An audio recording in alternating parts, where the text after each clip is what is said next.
ओम नमः शिवाय, शिवजी सदा सहाय। ओम नमः शिवाय, गुरुजी सदा सहाय। अध्याय 5। सुगंधित बाबा के चमत्कारिक प्रदर्शन। इस ब्रह्मांड में हर वस्तु की अपनी ऋतु और हर कारण का एक उद्देश्य होता है। अपने मन को सांत्वना देने के लिए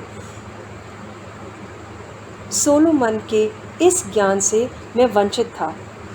घर से कहीं भी बाहर निकलने पर मेरी नज़रें अपने नियत गुरु के चेहरे को ढूंढती रहती थी, लेकिन मेरा और उनका सामना मेरी हाई स्कूल की पढ़ाई पूरी करने से पहले नहीं हुआ था। अमर के साथ हिमालय को पलायन और मेरे श्री गुरु युक्तेश्वर जी से मेरी मुलाकात के बीच 2 वर्ष का अंतराल था। इस बीच मैं अनेक साधु संतों से मिला। गंध बाबा, बाग स्वामी, नागेंद्र नाथ भादुड़ी, मास्टर महाशय और प्रख्यात बंगाली वैज्ञानिक जगदीश चंद्र बोस। मेरी गंध बाबा से मुलाकात के 2 पक्ष थे। एक की भूमिका सामंजस्य की थी और दूसरी विनोदपूर्ण। ईश्वर सरल है, उसके अलावा सब कुछ जटिल है। प्रकृति के साक्षेप जगत में संपूर्ण निरपेक्ष मूल्यों की आशा मत करो। इस तरह में दार्शनिक निष्कर्ष वाले स्वर बहुत कोमलता से मेरे कानों में पड़े। जब मैं मंदिर में काली माता की मूर्ति के आगे खड़ा था, तब मैंने मुड़कर देखा तो मेरे सामने एक लंबे कद का व्यक्ति जो उसके कपड़े या कहा जाए कपड़ों के अभाव से वह कोई घुमंतु साधु प्रतीत हो रहा था। आपने वाकई मेरे विचारों के संशय को भेद लिया है। मैं कृतार्थ नज़रों से उसे देखकर मुस्कुराया। प्रकृति के कल्याणकारी और भयंकर रूपों की जिस प्रकार माँ काली प्रतीक है, उसने अनेकानेक मेरे से अधिक बुद्धिमानों को असमंजस में डाल दिया है। बहुत कम लोग हैं जो उसके रहस्य को भेद पाते हैं। अच्छे और बुरे की चुनौती एक ऐसी पहेली है जिसे जीवन ने उसके सामने एक स्विकंस ग्रीक देवता, जिसका धड़ सिंह का और सिर नारी का की तरह रख दिया है, जिसको हल ना करने का प्रयास पर अधिकांश लोगों को अपनी मृत्यु के रूप में उसका दंड भरना पड़ा है।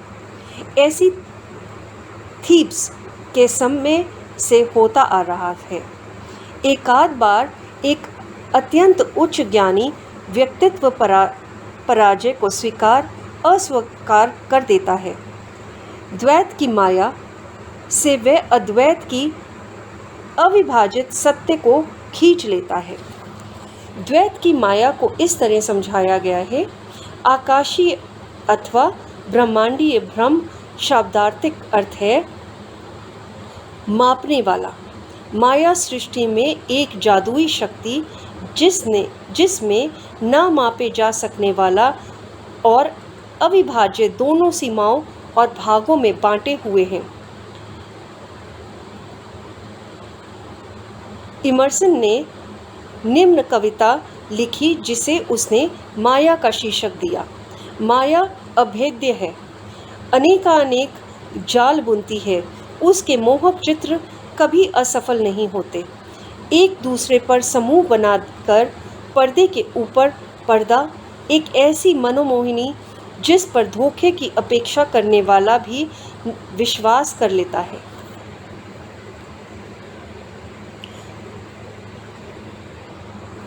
महाराज, आप बहुत विश्वास के साथ बोलते हैं।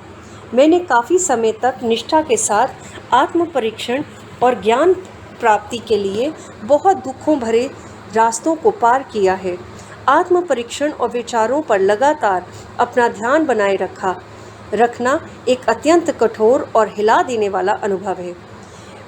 यह मजबूत से मजबूत अहंकार को भी चूर चूर कर देता है, लेकिन सच्चा आत्मविश्लेषण गणित के नियम की तरह एक सिद्ध पुरुष को पैदा करता है।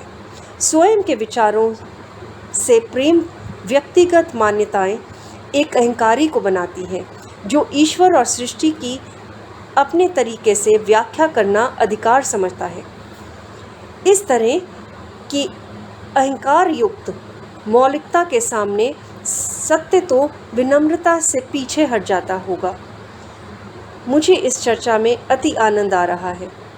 जब तक मनुष्य अपने को इस प्रकार के दिखावे से मुक्त नहीं कर पाता, वह किसी शाश्वत सत्य को नहीं समझ सकता। सदियों के कीचड़ सना मानव मन असंख्य सांसारिक भ्रमों से भरपूर है। युद्ध क्षेत्र की भीषण लड़ाई यहाँ फीकी पड़ जाती है जब आदमी पहली बार अपने अंदर के शत्रुओं का विरोध करता है। यहाँ कोई मरने वाले शत्रु नहीं है जिन्हें सेना द्वारा पराजित किया जा सके। जहरीले अस्त्रों से सुसज्जित ये सर्वव्यापी, बिना रुके काम करने वाले अंध वासनाओं के सिपाही मनुष्य का नींद में पीछा करते हुए हम सबको धराशाही करने का अवसर खोजते रहते हैं। ऐसा मनुष्य विचार रहित है जो साधारण नियति के सामने अपने आदर्शों का गला घोंटकर आत्मसमर्पण कर देता है। क्या वह एक नपुंसक, निष्प्राण और मानव जाति के लिए कलंक नहीं है? आदरणीय महाराज, इसका तात्पर्य है कि आपको किंकर्तव्य विमूढ़ जनसाधारण के लिए कोई सहानुभूति नहीं है। साधु एक क्षण के लिए मौन रहे, फिर उन्होंने परोक्ष रूप से उत्तर दिया। अदृश्य ईश्वर जो ढेर सारे सद्गुणों का भंडार है और एक दिखने वाला मनुष्य जिसमें अक्सर एक भी गुण नज़र नहीं आता, इन दोनों से एक साथ प्रेम करना प्राय व्यक्ति को चकरा देता है। लेकिन एक विलक्षण बुद्धि का सामर्थ्य कम नहीं होता। अंतःकरण का शोध शीघ्र ही सब लोगों की मन की एकता को प्रकट कर देता है। स्वार्थी उद्देश्यों की समानता। कम से कम एक क्षेत्र तो है जहां मानव में विश्व बंधुत्व का परिचय मिलता हो।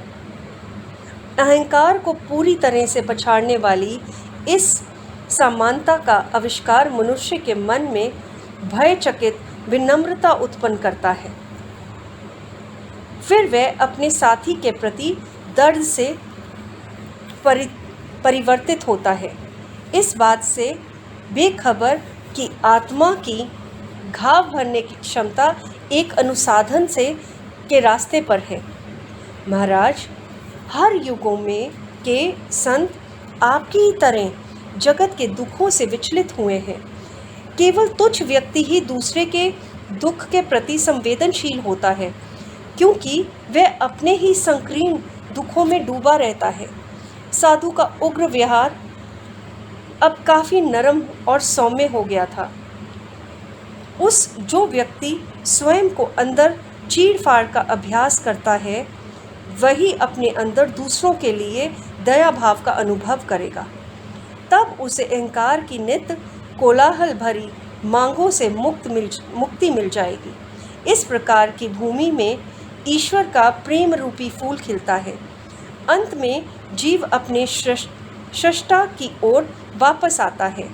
यदि आने की कोई वजह नहीं है, तब क्रोध में ये पूछने के लिए कि क्यों, ईश्वर क्यों? दुख के कोड़े खा कर मनुष्य अंततः विधाता के पास पहुंच जाता है, जिसकी सुंदरता ही उसे अपनी ओर आकर्षित कर लेती है। साधु महाराज और मैं कलकत्ता की काल घाटी के मंदिर में थे, जहां मैं उसकी प्रसिद्ध भव्यता को देखने गया था। हाथ को हिलाते हुए मेरे साथी ने उसे भव्य मूर्ति की अलंकृत सजावट को एक किनारे कर दिया। ईंट और गारा हमें कोई सुनने लायक सुर नहीं सुना सकते। केवल अंतर से उठने वाली आवाज़ से ही हृदय के कपाट खुलते हैं। प्रवेश द्वार पर खिलती धूप का आनंद लेने के लिए हम टहलते हुए वहाँ गए जहाँ भगवतगण आ जा रहे थे। तुम काफ़ी युवा हो, साधु कुछ सोचते हुए मुझे देख रहे थे। भारत भी युवा है। प्राचीन ऋषियों ने आध्यात्मिक जीवन शैली के अमिट आदर्श स्थापित किए हैं। उन्हें महान उपदेश आज के समय और देश के लिए काफ़ी हैं। ना ज़्यादा पुरानी शैली के और ना ही ज़्यादा आधुनिक भौतिकवाद वाले। अनुशासन के नियम आज भी भारत पर लागू होते हैं। लज्जित पंडितगण जितनी काल की गणना कर सकते हैं, उससे कहीं अधिक काल से सहस्त्र शब्दियों से संशयशील समय ने वेदों की योग्यता की पुष्टि की है। उन्हें अपनी विरासत के रूप में स्वीकार करो। जब मैं वाक्पटु साधु के सविनय विदा ले रहा था, तब उन्होंने एक भविष्य दृष्टा की तरह एक अनुभूति बताई। यहाँ से जाने के बाद तुम्हारा सामना एक असाधारण अनुभव से होगा। मैं मंदिर के प्रांगण से बाहर निकलकर निरुद्देश्य इधर उधर टहलने लगा। कोने पर मुड़ने पर मुझे एक पुराने परिचित मिल गए। वे महाशय उन लोगों में से थे जिनकी संभाषण शक्ति असीमित थी। वे घंटों बोलते रह सकते थे। मैं तुम्हें जल्दी ही छोड़ दूंगा यदि तुम मुझे इन 6 वर्षों जब से हम दोनों नहीं मिले हैं के बारे में सब कुछ बता दोगे। परस्पर विरोधी बातें, अब तो मुझे विदा लेनी पड़ेगी। परंतु उसने मेरा हाथ पकड़ लिया और भूखे भेड़िए की तरह थोड़ा थोड़ा करके मुझसे जानकारियाँ लेने लगे। मैंने हंसते हुए मन ही मन सोचा, जितना ज़्यादा मैं बोलता जाता हूँ उतना ही ज़्यादा उनकी सुनने की भूख बढ़ती रह रही है। मन ही मन मैं छुटकारा पाने के लिए माँ काली से प्रार्थना करने लगा। अचानक वह मुझे छोड़कर जाने लगा। मैंने चैन की सांस ली और इस भय से दुगनी गति से चलने लगा। अपने पीछे तीव्र गति से आते हुए कदमों की आहट सुनकर मैंने और तेज़ी से चलना शुरू किया। मैंने पीछे देखने का साहस नहीं किया, लेकिन एक छलांग लगाकर वह मेरे बगल में चलने लगा और खुशी के मारे उसने मेरा कंधा पकड़ लिया। मैं तुम्हें गंध बाबा के बारे में बताने तो भूल ही गया। वे सामने वाले मकान में रहते हैं। कुछ ही दूरी पर स्थित एक मकान की ओर उसने इशारा किया। उनसे अवश्य मिलो, वे बहुत दिलचस्प आदमी हैं। तुम्हें उनके साथ कुछ असाधारण अनुभव प्राप्त हो सकता है। अलविदा। और वाकई चला गया। उसी समय काली घाट पर साधु महाराज की भविष्यवाणी मेरे दिमाग में कौंधी। मैं निश्चय ही उत्सुक था। मैंने उस घर में प्रवेश किया। मैं एक विशाल दालान में पहुंचा। वहां मोटे से एक नारंगी रंग के कालीन पर इधर उधर कुछ लोग बैठे हुए थे। एक आदरयुक्त फुसफुसाहट मेरे कानों में पड़ी। वहां जो चीते के खाल पर बैठे हैं वही गंध बाबा हैं। वे किसी भी गंध रहित पुष्प से में किसी भी फूल की प्राकृतिक सुगंध भर सकते हैं, अथवा किसी मुरझाए हुए फूल को भी फिर से ताज़ा कर सकते हैं। किसी भी मनुष्य की त्वचा को मनमोहक खुशबू निकाल सकते हैं। मैंने संत की तरफ देखा। उनकी दृष्टि भी उसी समय मुझ पर पड़ी। वे सांवले और स्थूल शरीर के थे। उनकी आंखें बड़ी बड़ी और तेजस्वी थीं। पुत्र, मुझे तुम्हें देखकर प्रसन्नता हुई। बोलो, तुम क्या चाहते हो? क्या तुम्हें कोई खुशबू चाहिए? किस लिए? मुझे उनका ऐसा कहना बचकाना सा लगा। चमत्कारिक तरीका खुशबू की आनंद लेने का, सुगंध बनाने के लिए ईश्वर का उपयोग। तो उसमें क्या है? ईश्वर तो वैसे भी खुशबू बनाते हैं। हाँ, लेकिन वे हर बार खुशबू के लिए हर बार ताज़े फूलों को बनाते हैं जिन्हें बाद में फेंक दिया जाता है। क्या आप फूलों का निर्माण कर सकते हैं? मैं खुशबू पैदा करता हूँ मेरे नन्हे मित्र। तब तो इत्र और कारखाने बंद हो जाएंगे। मेरी ओर से उन्हें व्यापार करने की अनुमति है। मेरा उद्देश्य तो केवल ईश्वर की शक्ति दिखाना है। महाराज, क्या ईश्वर इस शक्ति का प्रमाण देना आवश्यक है? क्या वे पूरे विश्व में हर जगह अपने चमत्कार नहीं कर रहे हैं? हाँ, कर रहे हैं, लेकिन हम भी उनकी कुछ अनंत सृजन व कला में से अपनी सृजनता दिखा रहे हैं। यह सिद्धि प्राप्त करने में आपको कितना समय लगा? 12 वर्ष। दैवीय शक्ति और उपयोग केवल सुगंध बनाने के लिए? हे महात्मा, मुझे लगता है कि आपने 12 वर्ष व्यर्थ ही गवा दिए उन सुगंधों के लिए जिन्हें आप किसी दुकानदार के मात्र चंद रुपयों में खरीद सकते हैं। फूलों की सुगंध तो उनके साथ ही चली जाती है, मृत्यु के साथ भी खुशबू चली जाती है। मैं ऐसी सुगंध की कामना क्यों करूं जो केवल शरीर को सुख देती है?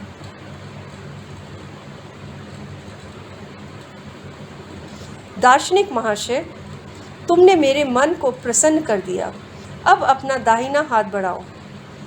उन्होंने आशीर्वाद की मुद्रा में अपना हाथ उठाया। मैं गंध बाबा से बहुत दूर था। कोई भी मेरे पास नहीं था जो मेरे शरीर को छू सके। मैंने अपना हाथ उठाया जिसे योगी महाराज ने नहीं छुआ। तुम कौन हो? तुम्हें कौन सी खुशबू चाहिए? गुलाब की। ऐसा ही हो। मेरे आश्चर्य का ठिकाना नहीं रहा जब मेरी हथेली के बीच से गुलाब की तेज़ खुशबू निकली। मैंने मुस्कुराते हुए पास में एक ही रखे गुच्छे से गंध रहित सफ़ेद फूल निकाला। क्या इस गंध रहित सफ़ेद फूल में चमेली की खुशबू आ सकती है? हाँ, ऐसा ही हो। चमेली की खुशबू फौरन उस श्वेत फूल से निकली। मैंने चमत्कारी संत का धन्यवाद किया और उनके शिष्य के बगल में बैठ गया। उस शिष्य ने बताया कि गंध बाबा, जिनका नाम स्वामी विशुद्धानंद है, उन्होंने कई आश्चर्यजनक योग के गुप्त रहस्य तिब्बत में अपने गुरुदेव से सीखे हैं। तिब्बती योगी? मुझे विश्वास दिलाया गया कि उनकी उम्र करीब 1000 वर्ष से ज़्यादा है। उनके गंध बाबा इतनी सरलता से ऐसे सुगंध का निर्माण नहीं करते जैसा तुमने देखा है।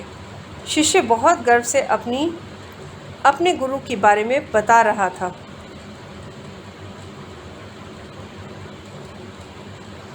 उनका तरीका व्यक्ति के स्वभावानुसार बदलता रहता था। बाबा असाधारण है। कलकत्ता के बहुत से विद्वान उनके शिष्य हैं। मैंने मन ही मन सोचा कि मैं स्वयं को उनके शिष्यों की श्रेणी में नहीं रखूँगा। असाधारण बाबा के विचार मेरी रुचि के नहीं है। विनम्रता से गंध बाबा का अभिवादन करके मैं वहाँ से बाहर आ गया। आज के दिन 3 विभिन्न महानुभवों और उनसे संबंधित विविध घटनाओं से मेरा सामना हुआ था।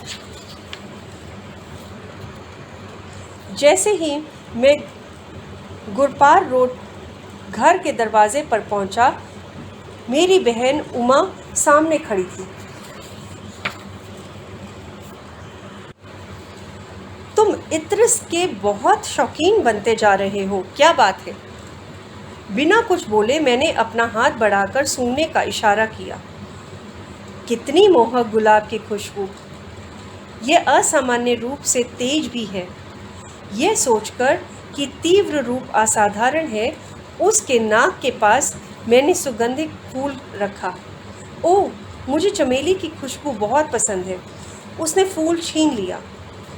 जिस फूल के बारे में उसे भली भांति पता था कि यह गंधहीन है, उसी फूल से उसके चेहरे पर विनोदी भाव प्रकट हो रहे थे।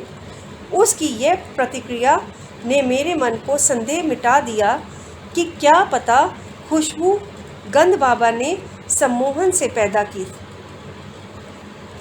बाद में मुझे पता चला कि गंध बाबा के पास ऐसी शक्ति थी जो संसार के करोड़ों प्यासों की प्यास बुझा देती।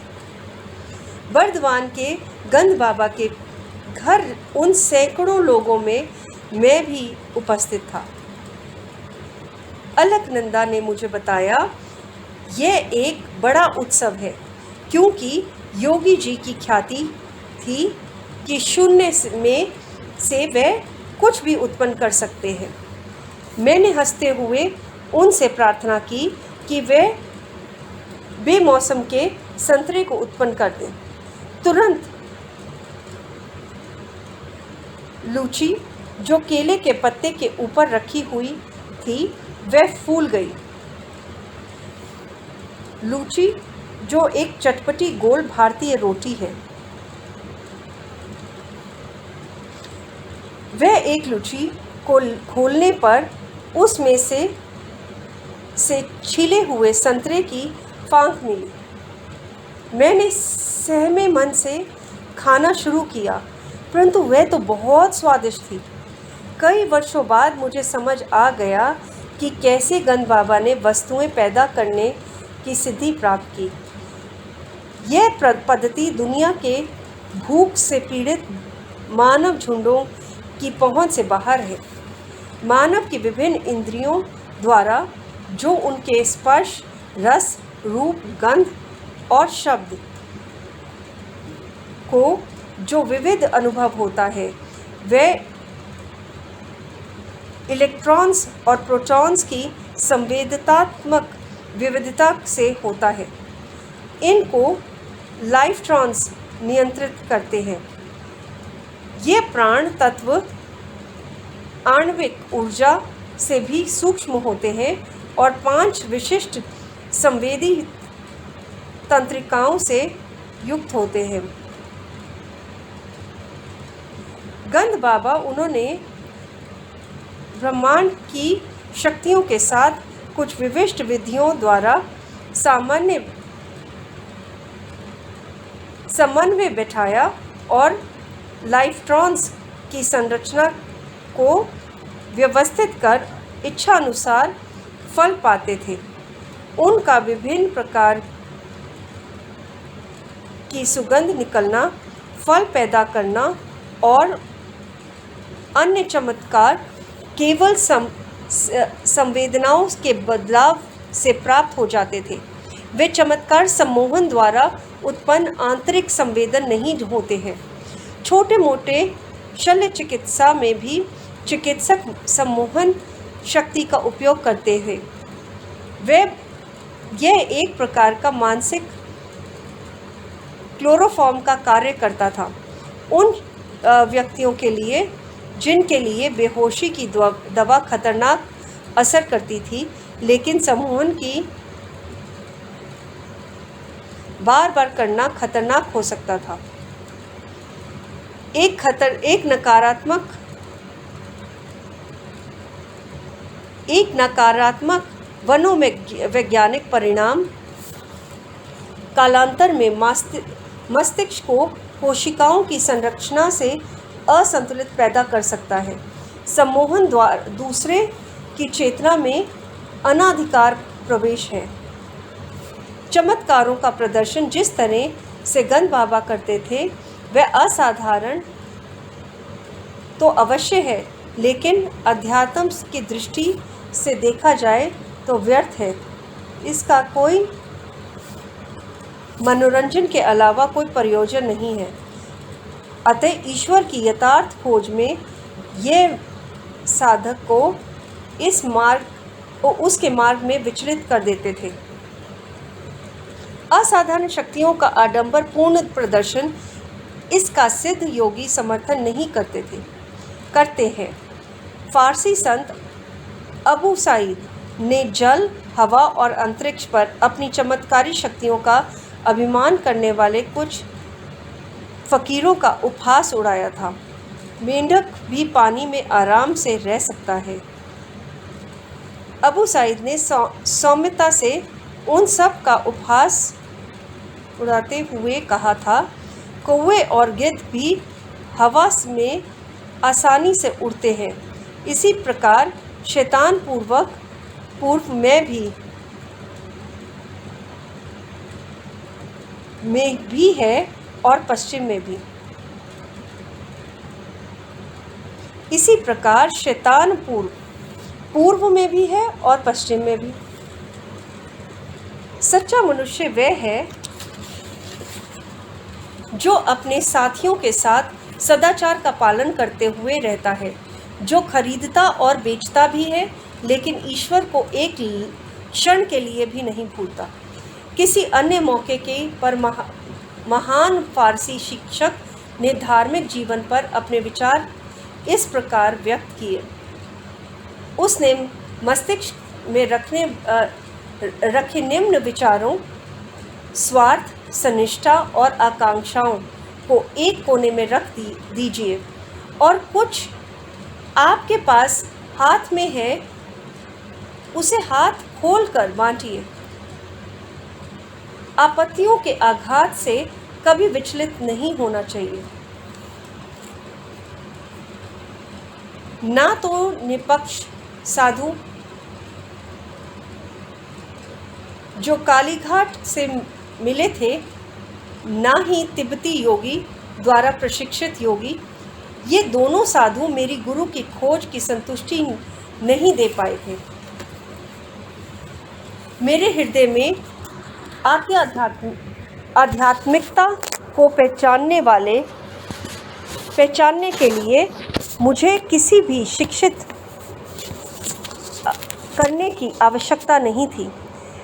जब भी मेरा सामना किसी पहुँचे हुए संत से होता, तब मेरा हृदय वाह वाह कर उठता और दिल भी अतरंग गहराइयों से उठने वाली आवाज़ और भी ज़ोरदार होती। अंततः मेरा अपने सच्चे गुरु से आमना सामना हुआ। उन्होंने सिखाया कि उच्चतर उदाहरण ही काफ़ी है किसी सच्चे पुरुष को मापने के लिए। ओम।